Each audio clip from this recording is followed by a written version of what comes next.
Vous écoutez Radio Légumes et compagnie, le balado consacré à la culture et l'entretien des plantes comestibles.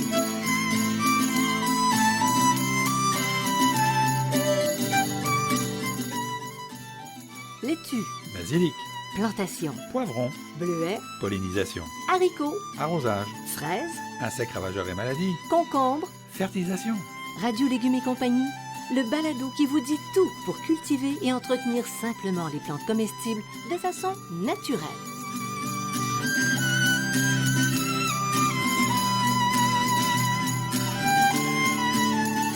Cette émission vous est offerte par Garant, une entreprise d'ici qui, depuis plus de 125 ans, fabrique et distribue des outils de jardinage et de coupe, des outils à main et des solutions modulables de jardinage. La qualité des produits Garant est une référence aussi bien pour les particuliers que pour les professionnels. Garant vous propose des outils pratiques à haute performance qui rendront votre jardinage plus facile et encore plus agréable. En vente dans tous les bons centres horticoles et quincailleries.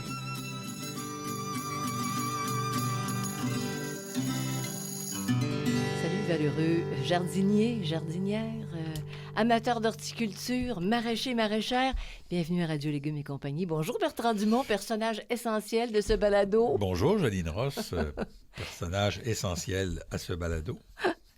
Cher Bertrand. Parce que ça serait plate tout seul, hein? Je parle tout seul, au moins j'ai de la réplique, là. Un peu. C'est peut-être embêtant parfois, Ben non, au contraire, ça donne un peu de...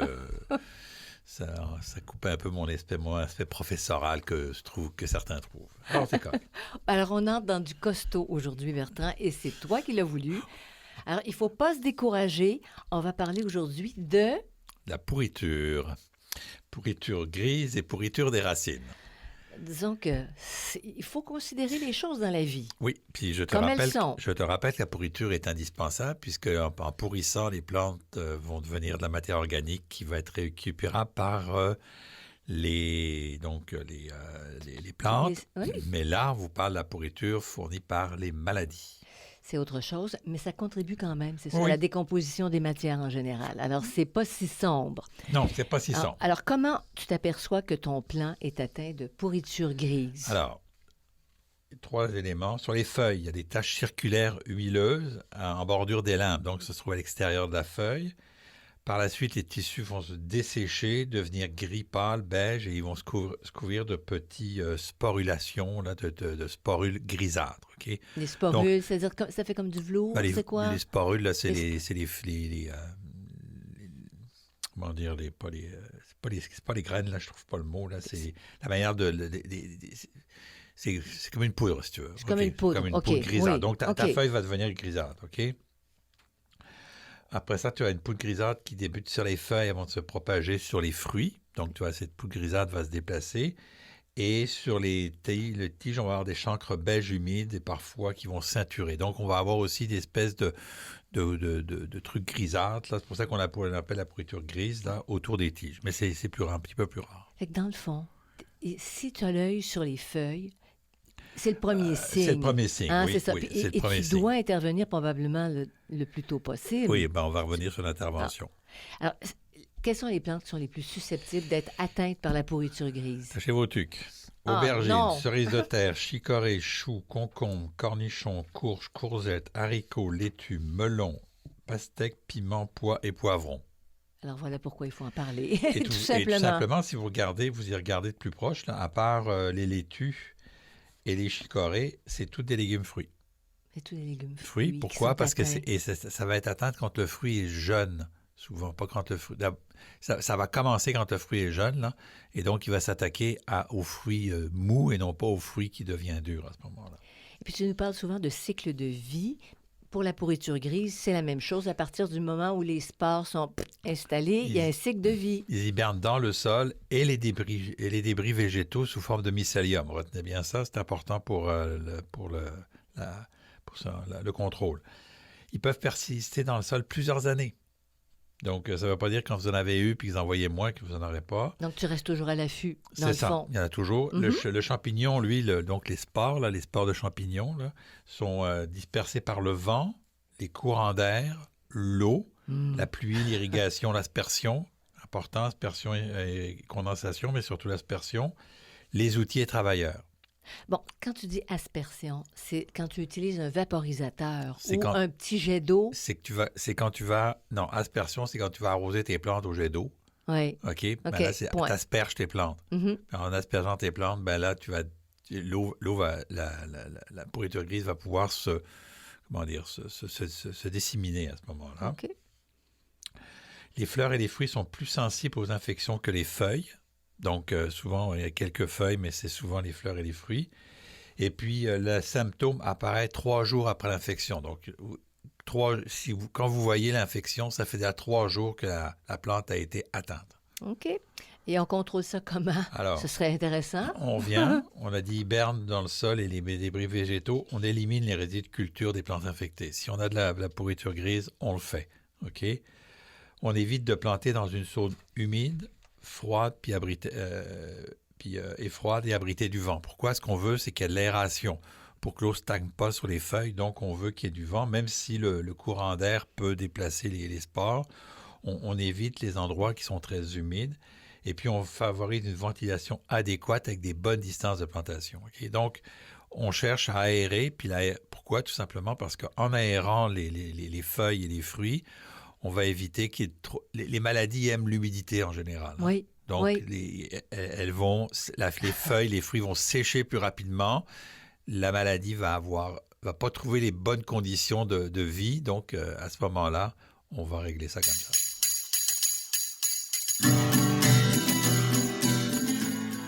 Vous écoutez Radio Légumes et compagnie, le balado consacré à la culture et l'entretien des plantes comestibles.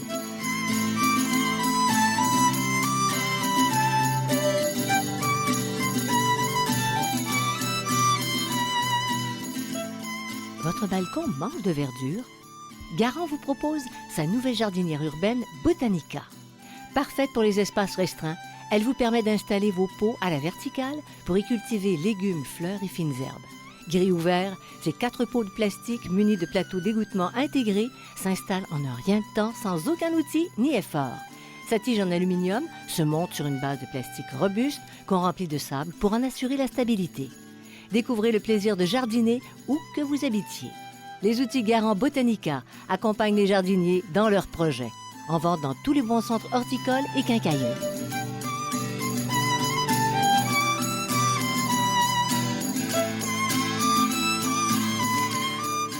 Vous écoutez Radio Légumes et compagnie, le balado consacré à la culture et l'entretien des plantes comestibles.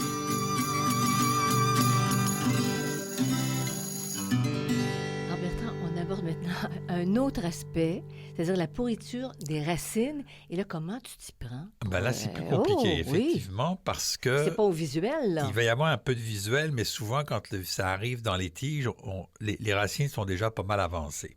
OK? Donc, les feuilles, elles ont différentes anomalies de couleur. Donc, le feuillage rouge ou vert pâle. Souvent, quand on voit des tiges rouges ou vert pâle, ben là, ça pose un problème.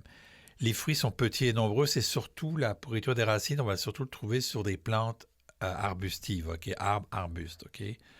Le collet, donc les fruits petits et peu nombreux, ça c'est dès qu'on voit que les petits sont peu nombreux. Le collet, donc la partie entre la racine et la tige, le système vasculaire brun et la moelle est rose à rouge. Okay? Donc on voit qu'il y a une couleur qui est différente. Normalement c'est blanc, là, cette partie-là, mais là on commence à voir c'est brun puis rose à rouge. Là, on peut commencer à avoir des problèmes. Ça peut être joli, mais c'est pas bon signe. C'est ça. Et donc, les racines qu'on ne peut pas voir parce qu'elles sont dans le sol, ben là, elles ont des taches noires sur les racines blanches. Le système radiculaire devient presque noir, donc les racines deviennent noires au lieu d'être blanches. Une belle racine, c'est une racine blanche.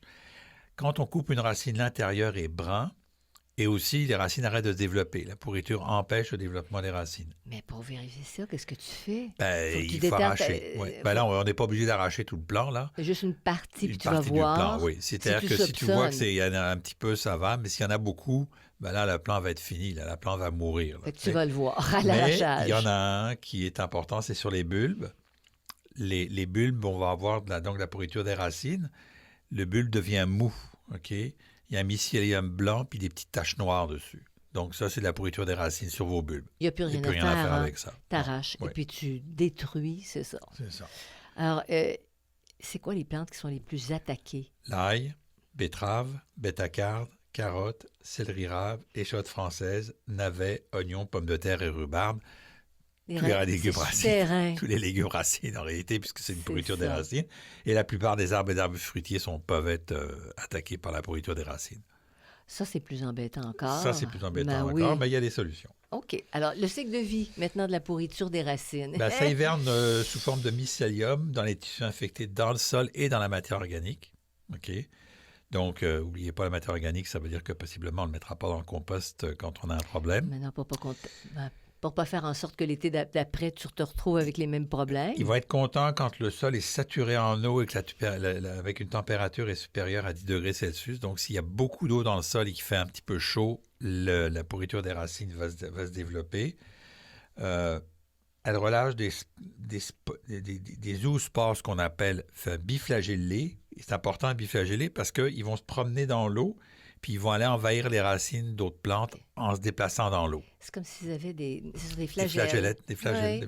Alors, ils nagent. Ils sont capables de nager. Ils nagent et donc, ils sont mobiles et puis ils vont être attirés par ce qu'on appelle les exsudats de racines.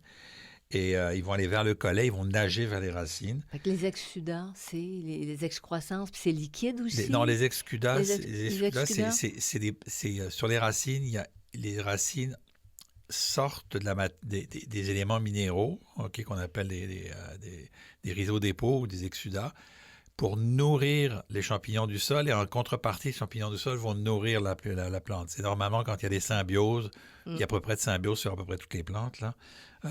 Presque toutes les plantes, pas toutes. Et donc, ça va rentrer. Et ces zoospores, ils vont rentrer par les blessures, ils vont contaminer. Donc, si mettons, vous avez des fruitiers puis vous voulez retourner la terre autour des fruitiers, là, vous augmentez votre risque de pourriture des racines. OK. Alors, c'est un geste à éviter. Un geste à éviter. C'est pour ça qu'on parle de moins en moins de mélanger le sol, de retourner le sol. OK. Donc, au minimum. Et quelles sont les conditions qui favorisent le développement de cette maladie-là, la pourriture des racines? C'est là qu'on va intervenir pour ne pas en avoir. Donc, un mauvais drainage du sol. On va chercher donc un bon drainage. Un sol compacté. Donc, on va éviter que le sol se compacte. Mais pour décompacter, tu vas brasser? Oui, mais on va le décompacter au départ. C'est-à-dire qu'on va éviter de planter dans un sol compacté. OK? Parfait. Donc, on va décompacter au départ. C'est là où est-ce que la théorie du travail léger du sol devient contraire. C'est qu'avant de planter, on peut faire une décompaction du sol dans les sols très compactés. Si on a un sol qu'on sait qui se compacte, ben là, on va peut-être éviter de mettre certaines plantes, là. Okay. Et si tu mets du compost à ce moment-là pour assouplir la terre, ça peut assouplir la terre, marcher. c'est ça. Des stress hydriques répétés, c'est-à-dire ce qu'on appelle stress hydrique, des coups d'eau puis des coups de sécheresse. Donc, si vous laissez sécher longtemps puis après ça, vous arrosez énormément, ça n'aide pas la pourriture des racines. Une forte compétition des herbes spontanées. Donc, beaucoup d'herbes spontanées, que j'appelle des herbes spontanées et qui sont en réalité des mauvaises herbes pour certains. Une plantation trop profonde, si vous enterrez trop votre collet, ça va être problématique. Des blessures mécaniques au tronc et au collet quand vous allez planter, ou encore aux racines. C'est pour ça que quand vous plantez une plante à racines nues, on vous dit de couper les racines abîmées. Donc, si vous coupez la racine abîmée avec une belle coupe, la cicatrisation va bien se faire. Mais si elle est arrachée ou déchirée, ben là, la cicatrisation va être lente, puis la pourriture des racines va rentrer dans la racine. Un manque de vigueur des transplants. Un manque de vigueur des transplants. Mais je reviens, Bertrand, à la blessure mécanique au tronc. Si tu plantes un arbuste, OK, laisser un espace où, quand tu passes dans... C'est quand les gens font la tondeuse là, pour éviter... C'est tellement évident, merci de me le rappeler, mais c'est tellement évident la cuvette, là. Que tu laisses la cuvette ou un rond de paillis autour. Oui. Tu laisses jamais de l'herbe monter jusqu'autour du tronc si tu passes ta tondeuse. Ou encore pire, le coupe-bordeux, là, le weed eater, parce que là, tu vas l'abîmer, OK? Puis ça, si tu abîmes le tronc, l'abîmes l'écorce, c'est très mauvais, tu risques la pourriture des racines. Donc, c'est vrai que systématiquement, moi, j'y pense même plus, on fait autour d'un arbre, on laisse... on n'a aucun arbre ici qui est dans la pelouse, là. Oui. Ils sont tous dans les plates-bandes, où ils sont tous entourés. Et ça se justifie justement par ça? C'est une des raisons, parce que moi, je trouve ça plus facile à faire. Ben aussi, pour la tondeuse, absolument. Là. Et puis, il y a aussi les dommages du gel et des rongeurs. Donc, les rongeurs qui vont abîmer l'écorce, ça va donner une entrée pour la fameuse maladie.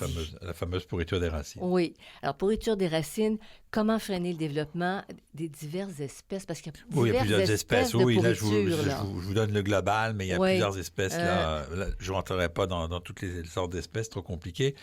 Comment Donc, tu freines? On privilégie la rotation des cultures, hein, notamment avec toutes les plantes, tous les légumes dont je vous ai parlé, l'ail et ainsi de suite. Là, ça, on fait de la rotation. On aère le sol.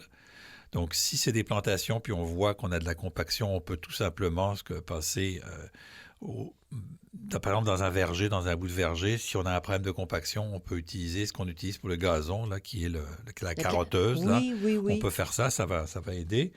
On va faire une fertilisation équilibrée. Souvent, la pourriture aussi vient dans des conditions où la fertilisation est pas bien équilibrée. Qu'est-ce que tu veux dire, une fertilisation C'est-à-dire qui est équilibrée ou non? Éviter de surfertiliser. Au Québec, on a une mauvaise habitude de surfertiliser. On vous dit, ça prend 1 kilo à l'hectare, on en met 2 en se disant « Ah, ça va être bon », mais c'est pas forcément, ça peut être mauvais pour la plante. Mais okay? tu sais pourquoi? Tu sais pourquoi les Québécois ont cette tendance? Non.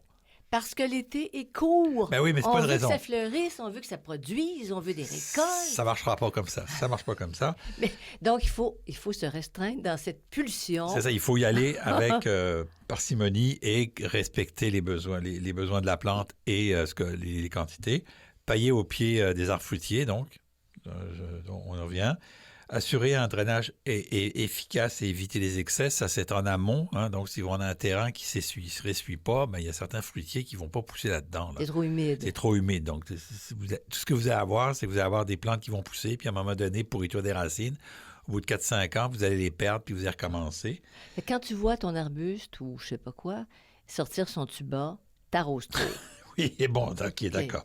Puis on peut inspecter, il faut régulièrement inspecter le tronc, le collet, les racines pour voir s'il n'y a pas de blessures. Puis c'est des blessures, souvent, avant, on vous aurait dit de mettre la fameuse bouillie? Ben, pas non, la bouillie, pas là, c'était là, comment ça s'appelle? Ce qu'on peut mettre, c'est du mastic à greffer, si on en trouve. Là, on peut faire ça avec du mastic à greffer. Avant, c'était la peinture à émonder, ils appelaient ça. Oui. OK? Puis ça, on n'utilise plus ça parce qu'on se rend compte que c'est un problème.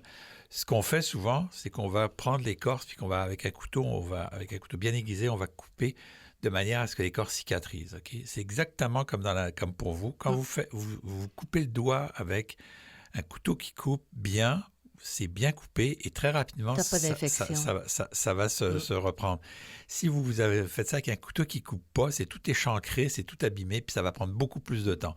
Pour les arbres, c'est pareil. Donc, avec un couteau qui coupe bien, vous ne vous coupez pas, bien sûr.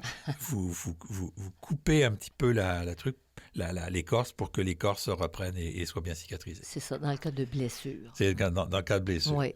Alors, ça complète ce balado. Finalement, c'était pas si épeurant. On a des outils, puis on a des suggestions pour éviter les catastrophes. Dans les maladies, beaucoup de prévention. Oui.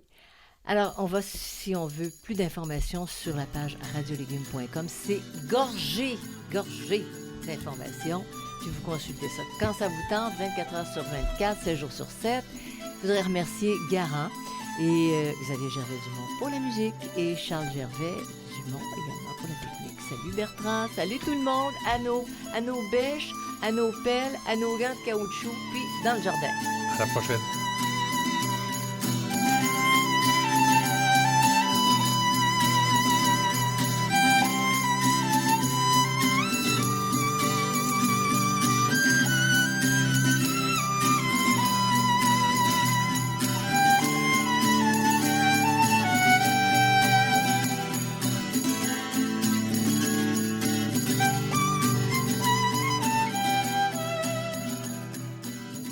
Vous écoutez Radio Légumes et compagnie, le balado consacré à la culture et l'entretien des plantes comestibles.